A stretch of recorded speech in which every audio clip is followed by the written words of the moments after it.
Creator Search Insight fayyadamuudhaan hordoftoota fayyaa viidiyoo nuti hojjechaa jirruu fi daawwattoonni kan ilaalaa jiran akka waliin faalleessiniif viidiyoon nuti irratti hojjechuu qabnu haala kamiin akka itti beekuu qabnu akkasumas followeroonni keenya maal akka hordofaa jiran viidiyoo akkam akka barbaadan salphatti beekuudhaaf nu gargaara. Kanaafuu namoonni biyya keessa jirtan salphatti haala amma isinitti agarsiisu kanaan Creator Search Insight jechuudhaan gaatti taagii keessatti barreessuudhaan salphatti viidiyoo bareeda gaarii qabu irratti hojjechuudhaan ergasii baay'ee argachuu dandeessu.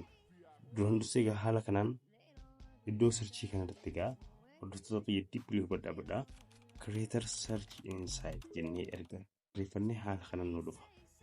Ergasii diimaa sana gaaf gaxxuunni haala kanaan kontentii bareeda baay'ee qabu haala kanaan beekuu dandeenya. Akkasuma search followeriin maal akka hordofaa jiranis haala kanaan akkanatti beekuu dandeenya. Tole maalirratti akka hojjechuu dandeenya beekuudhaaf immoo haala kanaan beekuu dandeenya. Kanaafuu itti fayyadamaadha. Namoonni baay'eenis akka irraa fayyadamu immoo share godhuun dagatinaadha. Maalirratti akka hojjechuu qabu akka beektan isin fayyada waan ta'eef like share favorite godhuun dagatinaa yeroo gaarii qabaadha.